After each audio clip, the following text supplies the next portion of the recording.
Bloomberg Audio Studios. Podcasts, radio, news.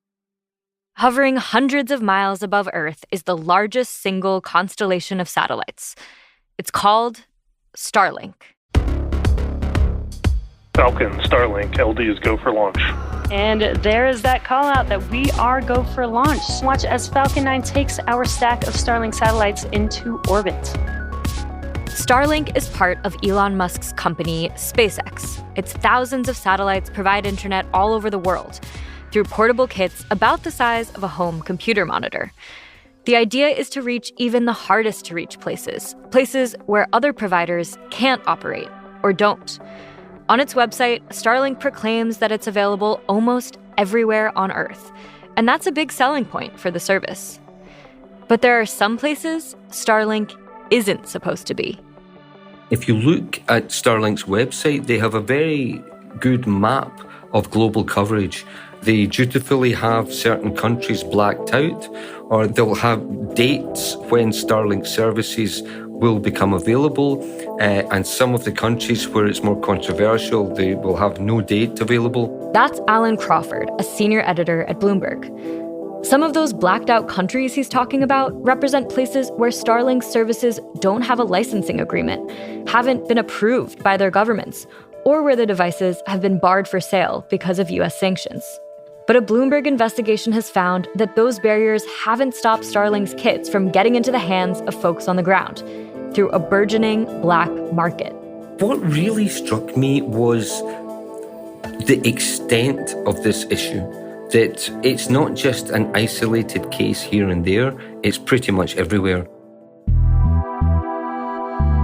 Today on the show, what Starlink kits seeping into illegal markets could mean for the company, and the geopolitical stakes of letting that market continue or trying to shut it down. 3, 2, 1, 0. Ignition and liftoff. This is The Big Take from Bloomberg News. I'm Sarah Holder. Alan, can you start by just telling us about Starlink? Well, Starlink is a system of high-speed internet. It's very dependable, and it's based on satellites. The company has launched over 5,000 satellites, and it's using these to provide high-speed internet in parts of the world where connectivity is not very good, essentially. SpaceX launched the first Starlink satellites in 2019. In just a few years, it's become the largest satellite network in orbital space. It's also become a major source of revenue for SpaceX, along with government contracts and contracts with other companies to launch their satellites. The issue here for Starlink is that a lot of countries where they don't have good connectivity are kind of keen to get access to this for obvious reasons.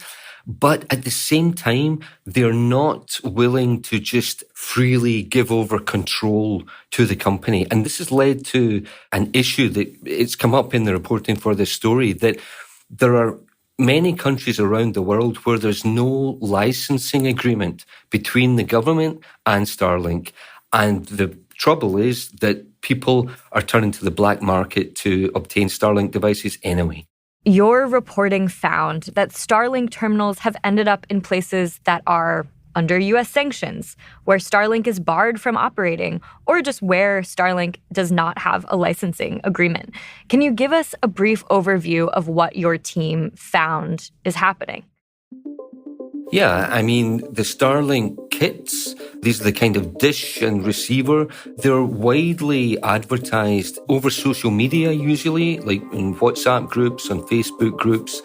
There's countries like Sudan in North Africa, which is subject to US sanctions. There's a brutal civil war underway there, and there have been allegations of genocide. Millions of people have been displaced. And our reporting shows that the rebel forces, which have been accused of committing these human rights abuses, are using Starlink.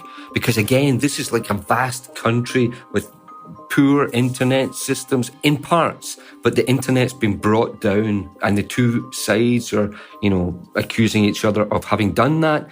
And in the meantime, they're using Starlink. What can Starlink itself do about these kits ending up in the wrong hands?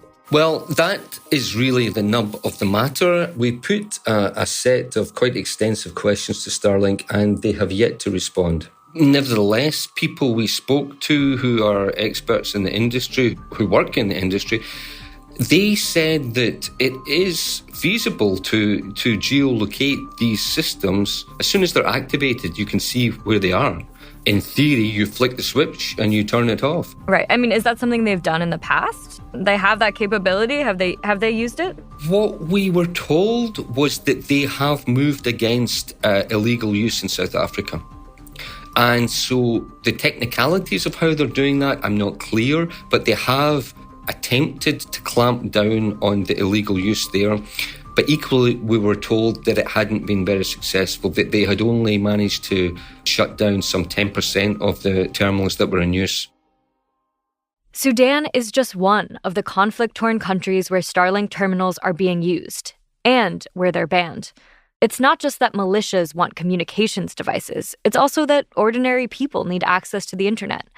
And that dynamic is not so unique to Sudan. All over the world, in places under crisis where blackouts and connectivity issues are common, people are trying to get their hands on Starlink kits. You mentioned Sudan, and you got a lot of detail about how Starlink is getting into Sudan and then how it's being used there. Can you walk us through that trajectory? In terms of Sudan, there are intermediaries who are obviously looking to make money and selling this in the black market, and they're bringing it in from Gulf countries. They're apparently bringing it through Dubai, and there are routes that they go through Darfur and South Sudan and bring them into the country that way. You know, when you buy a Starlink system, you get the physical equipment, and then like a mobile phone, you get a tariff, a plan, and you can pay extra for roaming, and they're using it in these territories where there's no agreement to do so. So they're buying a kit in a place where Starlink does have a licensing agreement, but they're buying this roaming plan so they can use it in places that are perhaps not under that agreement. Exactly. The reporter, Simon Marks, he actually caught up with traders and spoke to them in person. And so in terms of social media, these are essentially like small traders that are online that are taking advantage of a loophole or black market to import these devices and sell them at a markup. In some cases, we found they were offering advice on how to shelter these devices so that they're not detected by the authorities, not digitally, but physically. You know, they were giving advice like, don't put it in an obvious part of your roof, you know, keep it to one side and at certain times. This raises questions about local regulators and their responsibility to catch that these kits have been smuggled in and are being used. Governments in countries like South Africa, where there is no licensing agreement with Starlink, then they have issued, the telecoms regulator has issued clear warnings against people using this because it's illegal. Let's talk about the implications of this, especially in a conflict like the Russia-Ukraine war. Starlink can have a massive impact on battlefield communications. What role has Starlink played already in the Ukraine-Russia war? At the onset of the war, back in February 2022, Elon Musk offered the Starlink system to the Ukrainian government military, which they were obviously more than happy to accept. There was subsequently a deal done between the Pentagon and the Ukrainians, and the terms of that were never made public, but nevertheless, we've seen plentiful evidence that Starlink terminals are used in Ukraine. But what is new is that as of February in this year, the Ukrainians said that Russia is now starting to use it as well, which would be very much against US sanctions. And Musk said on X, his social media platform, that they were not knowingly selling any terminals to Russia. But nevertheless, there are posts on Twitter of video of Russian soldiers opening Starlink kits. It's impossible to verify these, but the point is that it's a widespread phenomenon. Finding the technology and shutting it down is one thing, but any attempt to systematically address the problem could mean dealing with the big man at the top. When we come back, how SpaceX's controversial CEO, Elon Musk, factors into any attempts to rein in Starlink's black market boom. We're back. Bloomberg senior editor Alan Crawford has been telling me about how Starlink kits have been circulating in countries where the system doesn't have agreements in place. And efforts to rein that in haven't been wholly successful. But there's one person we haven't really talked about much yet who's a big factor: Elon Musk himself. He's the CEO and founder of SpaceX, the private company behind the Starlink satellite system. Here's what Alan had to say about Musk. Musk is known to weigh in on not just the war in Ukraine caused by Russia's invasion, but on various different aspects of US foreign policy. And that's what gets to some of the concerns that we heard voiced. There's the perception of a potential conflict of interest because Elon Musk is a private sector. He is a supplier of services to the US government, notably NASA. And he's taking these satellite payloads for the US government into space. And so there are obvious national security implications if a company like Starlink were to lose control of a satellite-based system, or were even just to exercise, limited patrolling of its own system. To dig into these possible security risks and the broader question of Musk's role in all of this, I spoke with my colleague Dan Flatley, a national security reporter at Bloomberg who's covered the government-contractor relationship between Musk and the U.S. Musk has a ton of contracts. I mean, there's an argument that could be made that Elon Musk would not be Elon Musk without the U.S. government. I mean, he is, starting in the early 2000s with SpaceX, done lots of contracts with NASA, with other parts of the U.S. government in terms of launching satellites and other types of things into space. He does business with the military. Starlink is being used in Ukraine, but he also has links to the Chinese government through Tesla. So he's sort of has his hands in a lot of different spaces. How could Starlink terminals bypassing sanctions, for example, cause national security concerns for the U.S. if they're so entangled with Elon Musk's companies? So, Starlink is both a tool of communication and could be viewed as something that's an asset in terms of national security by the U.S., but it could also be a detriment to U.S. national security, depending on how it's used.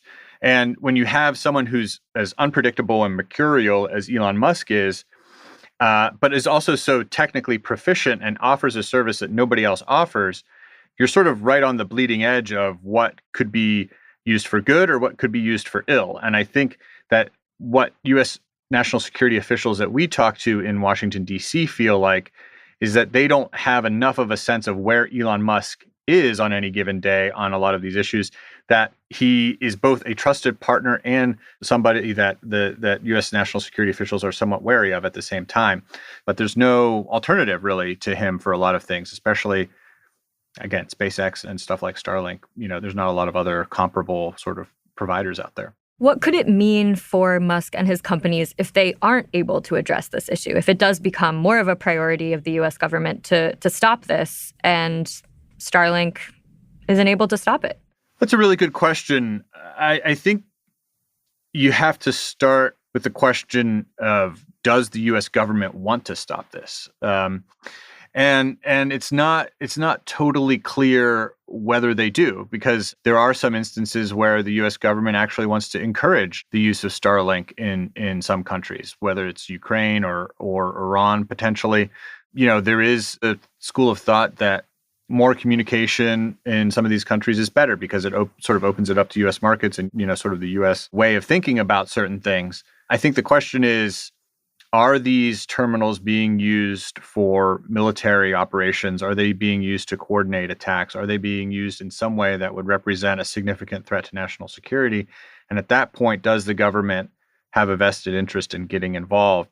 Anytime you have a technology like Starlink that is so far advanced compared to what else is available out there, you're going to have people trying to get their hands on it. And that's one of the things that in some cases, the U.S. government wants to prevent, and in other cases wants to encourage.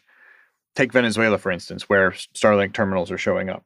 Venezuela is under heavy U.S. sanctions, but not every individual in Venezuela is sanctioned. So, if somebody is using a Starlink terminal to access the internet, and they're not under sanctions, and they're not under export control restrictions, then that's really a question for that country's government. If they are under U.S. Export controls, then that is a question for the U.S. government. Yeah, it's a really complicated web of responsibility, global interests, and ultimately it comes down to who has the control and who has the will to exert that control, it seems like.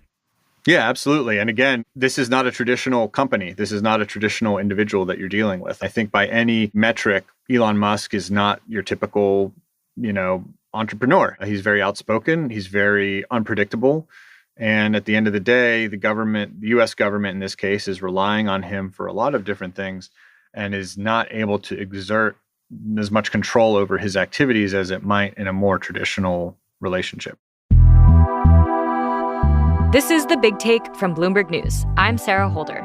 This episode was produced by Adriana Tapia. It was edited by Aaron Edwards and Shelley Banjo. It was mixed by Veronica Rodriguez. It was fact-checked by Naomi Ng. Our senior producers are Naomi Shavin and Elizabeth Ponso. Nicole Beamsterboer is our executive producer. Sage Bauman is our head of podcasts. Thanks for listening. Please follow and review The Big Take wherever you listen to podcasts. It helps new listeners find the show. We'll be back tomorrow.